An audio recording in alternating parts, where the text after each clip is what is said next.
I want to share with us an incident of a great epic scholar of the past. And this goes to show people that your world is what your thoughts make it. I want to speak a bit about a legend known as Sibawayh. Now, this story is about heartbreak. And this is why I said the world is what your thoughts make of it. Because really in life, you fall apart when your heart loses its fight and it falls apart. You lose the willpower. If you lose at heart, you lose in life, and at times you lose life itself. There have been many people who because of some kind of loss, they actually died. Maybe not imminently, but in the weeks to come, for example, maybe the months to come, that such a loss hit them so powerfully. And you see that with people that love other people, that only know other people. I saw with my own grandparents, that my paternal grandparents, I saw that they had spent an entire lifetime together.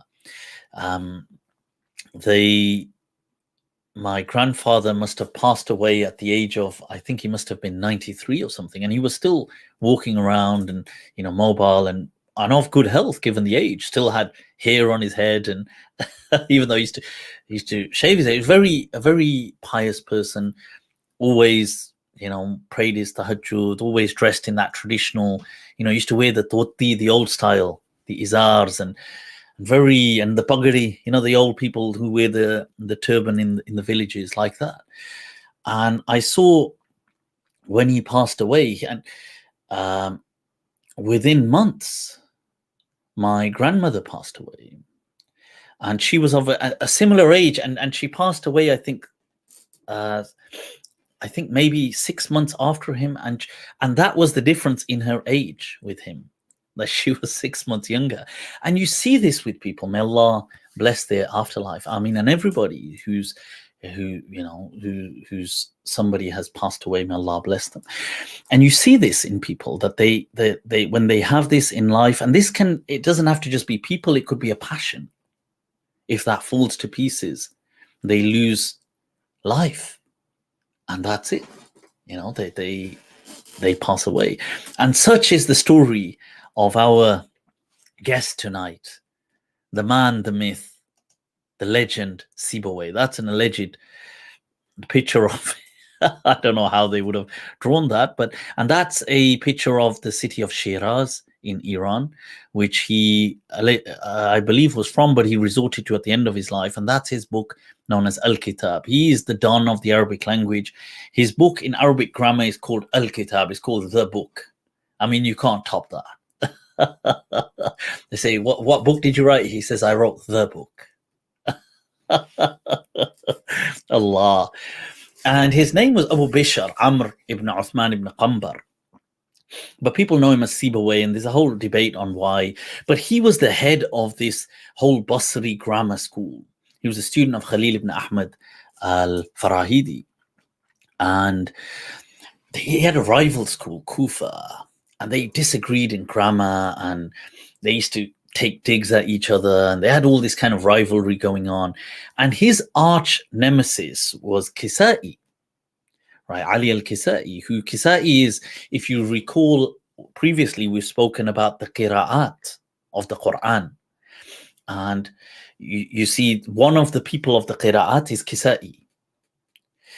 So Kisa'i is his arch rival. He has his own school of grammar, which they disagree on rules.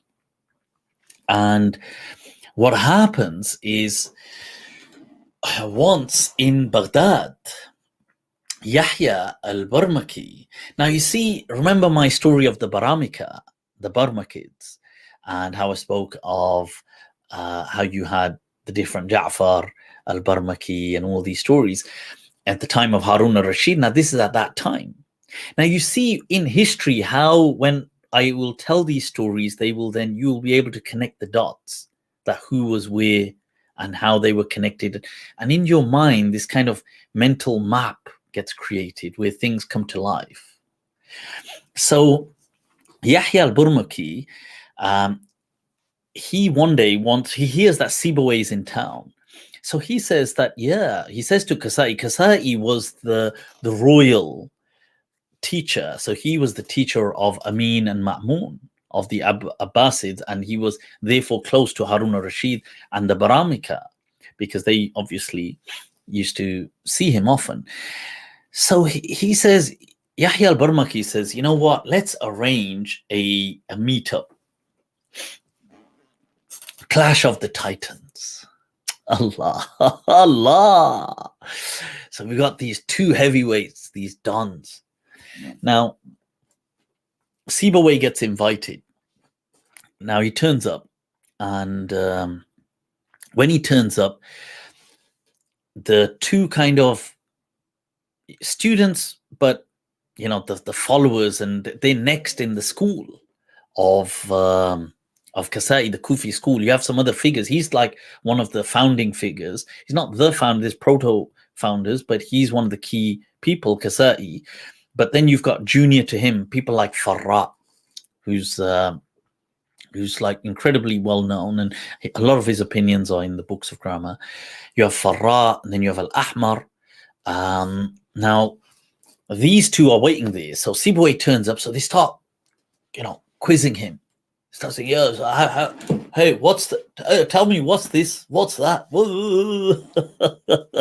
So they come on a bit harsh and strong to Sibawayh, and he doesn't like it. And Sibawayh is a bit of a private person. And what happens is Sibawayh gets offended. And he says to them, what is this? This is su'ul adab. You guys have no manners, no respect. I'm a guest here, and you guys just trying to, basically, you're trying to kind of like bully me. Because what would happen is they would ask him questions, and he started to engage them. He'd answer them, and they start saying, "Ha ha, you got it wrong." And so he's obviously offended. He's like, "What the hell?" So what happens is Kisa'i turns up. Allah, equals, peers. So Kisa'i says, give us the room. Allah. So they're sitting there. Yahya al-Burmaki turns. Some people say this was done by Harun al-Rashid, by the way, but it makes no difference. So people are there in this room. So Kisa'i is sitting there. He says, Or Chaudhry. No, he doesn't quite say that, but he says to him, oh, Sibawayh, how's it going, my man? He says, it's good. He says to him, you wanna ask me? You wanna quiz me, or shall I quiz you? Allah, look at that, straight to business, huh? Straight to business. So Sibawayh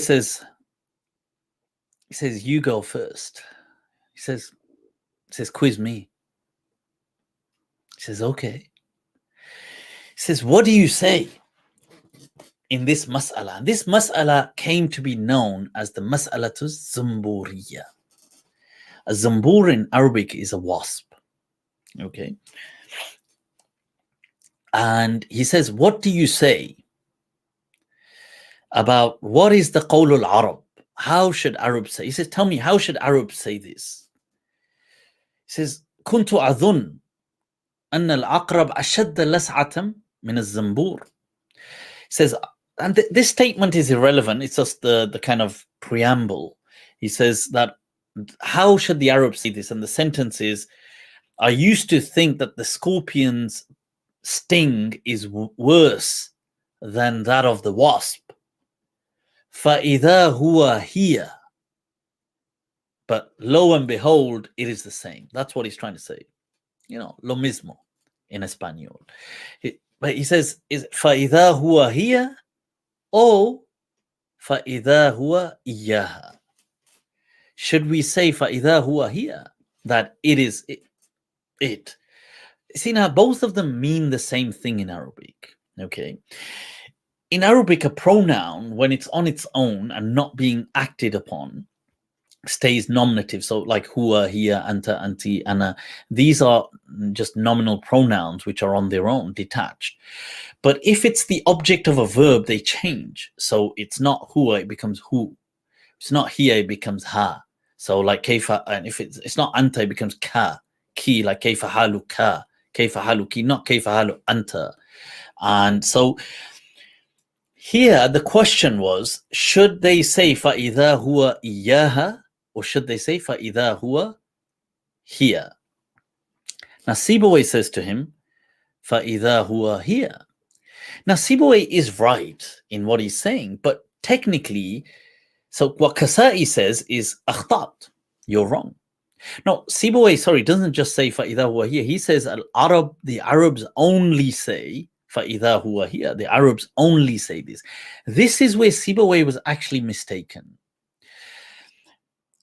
Kisa'i says to him, أخطأت. The Arabs also say فَإِذَا هُوَ إِيَّاهَا. And I have to say, for some reason, to me, that the ring of that sounds a bit better.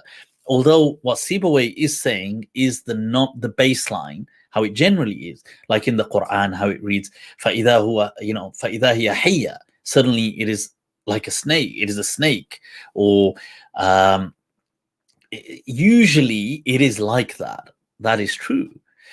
But they could do this in terms of making it hal. So what happens is Sibawayh, now Kisa'i and Sibawayh get into this argument, and he keeps asking these same kind of questions to him with the same, like changing the wording, but the same structure. And Sibawayh keeps saying, no, it's only just this way. And Kisa'i says, haha, you got it wrong. Don. What kind of a Don? Doesn't even know this. So what happens is Yahya al-Barmaki says, you know what? You guys are the dons of your... If you guys can't agree, who do I ask? So Kisa'i says, look, there's Bedouin Arabs who have come to the palace, because they would often come as delegates to ask for stuff. Why don't you invite some of them in and ask them? They let them judge. They're the pure Arabs. So what happens is they bring in these kind of Bedouins who then say they agree with Kisa'i. Like Kisa'i is right. Now, this embarrassment, or this, what Sibawayh felt was a betrayal. Because Sibawayh felt, and this is how many grammarians state it, because the school of Basra dominated the scene afterwards. It kind of won the culture war. And so they say that Kisa'i had set this up, and he had even bribed those Bedouins at the door. Now, Allahu A'lam if that be true. I personally don't think he bribed them, because even later grammarians like Ibn Hisham and all these people write that is actually how Arabs do say it as well, even though it's rare. So it's true that it's not common usage, but it's not unheard of. So they felt that Sibawayh was in the right for dictating that this is how it should be said, but he was wrong for saying this is how it's only said. And so Sibawayh is so heartbroken with this incident. Kisa'i does say to Yahya al-Barmaki that, look, don't, he is a guest, he came here, don't let him go just like this, like give him something. He came here as a guest of yours. And so they say that Yahya al-Barmaki gave him 10,000 dinars, which is a hell of a lot of money in that day and age. And remember, I spoke about the Baramika and how they used to be so generous. So Sibawayh was so hurt by this overall experience that he kind of returns, he leaves people and recluses. He goes off, heads towards Shiraz in Iran, modern day Iran, and that was his hometown. And then within weeks, they say, he dies. And he was reasonably young. I mean, he wasn't that old, but they say he was so heartbroken, and he felt so like I've turned up to this royal palace for once, and I'm, the epitome, the what's the word? What's the apotheo? Right. So, is it apotheostate or what? But I am at this, the summit of my passion, and this is the humiliation I face. I first get these people kind of trying to degrade me and trying to denigrate me, and then I get this, and I'm insulted in this way. Even though he feels with Kisa'i wasn't trying to bully, but he feels that maybe Kisa'i set him up for failure and he bribed. This is what people feel. And some grammarians like Jeremy say, it wasn't fair. Why would they ask the Bedouin delegates? Because the Bedouin delegates are people who turn up to the palace, who are familiar with people like Kisa'i, who has royal audience. So obviously they're going to agree with him because they need something done, and he's the royal person. Sibawayh is a nobody to them. So they're going to pick sides. So other grammarians did say that, yeah, it is a tragedy, but you see this person coming to a death as a consequence of his passion. And I'll tell you something, there's a Maliki scholar centuries later, Hazim. What a slick name. Hazim. His name's Abu Hassan Hazim al-Qartajani. Okay. Al-Maliki, al-Andalusi. And he's from Qartajana, which is Cartagena in Hispania. It's in Spain. It's still there. It's I think southeast in Murcia. And it was called Cartagena, in many ways named after, in Tunis, there was a city called Carthage, which was Carthage, after the old Carthage kingdom. And then you have almost this new Cartagena, this new kind of Carthage or Carthage being built in Spain. And it was in Muslim Spain. Well, I'm sorry, not built, but whoever built it, obviously before the Muslims, but the Muslims then inhabited and they lived there. And Hazim al-Qartajani, he has a poem, and he's a student of, and he's one of the most epic authors on balagha, rhetoric in Arabic. And he's a student of Abu Ali Shalobin, who's also one of the most profound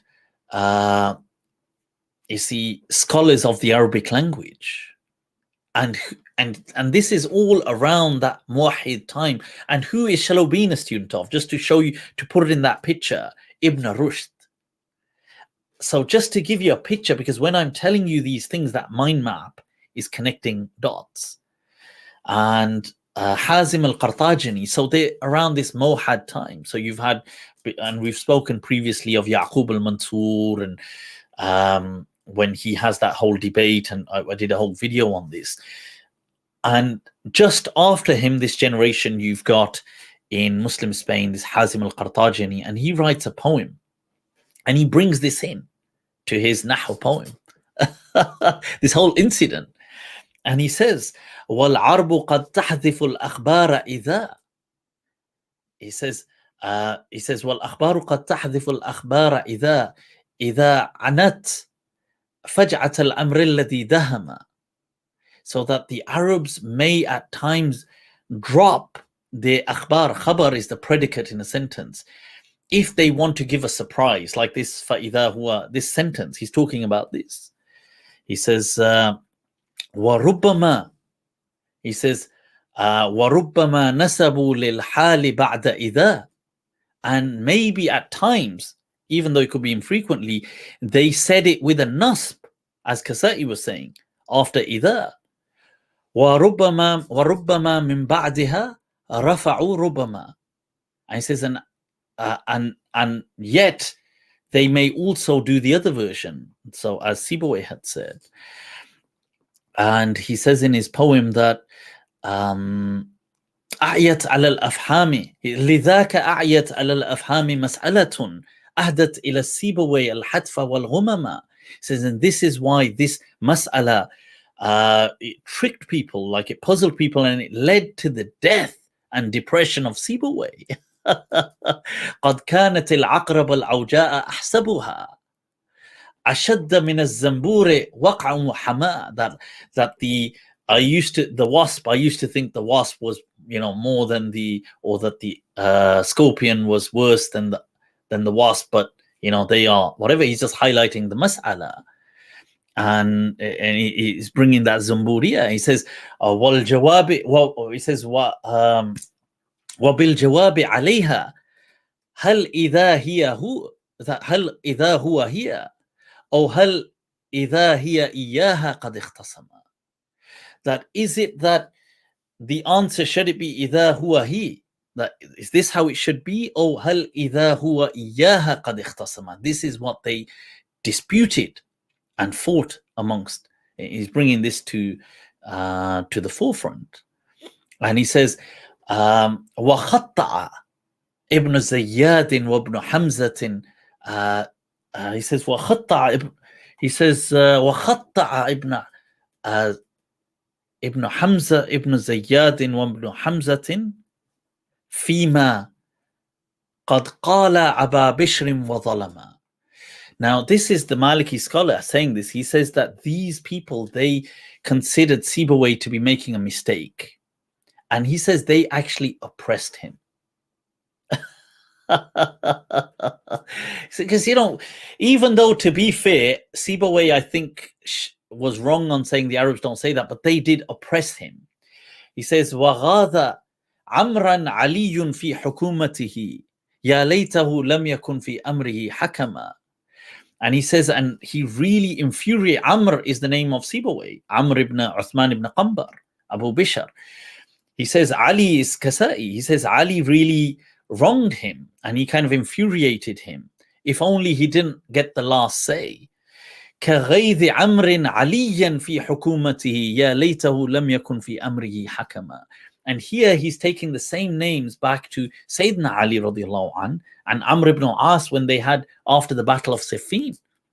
And he's saying, in the same way that Amr ibn As wronged Ali radiallahu an. And he's twisting the play on the names, because here Ali, in this case, Kisa'i, has wronged Sibawayh, so Ali has wronged Amr. How Amr had wronged Ali over there. Ya laytahu lam yakun fi amrihi hakama. And he says that, and this is, he says, wal ghabnu fil ilmi ashja mihnatin ulimat wa abrahan nasiz shajwan alimun hudima. He says, and the worst of things is knowledge. When you are oppressed in knowledge, that the pain it causes, like, and by this, it doesn't just mean knowledge, it can mean your intellectual property. If you are oppressed and robbed of your intellectual property, your creativity, he says this is from the greatest of dhulms. And that's a poem by Abu Hassan al-Hazim al-Qartajani al-Andalusi. And Ibn Hisham brings that as well in his Mughni al-Labib. So this is such a honestly an amazing story over just this wasp. Wow. But what it did is it immortalized this word of the Zambur. Everybody, if you ever hear the word Zambur today, it's the Mas'alat al-Zanbouriyyah. So yeah, I thought I'd share that with you guys.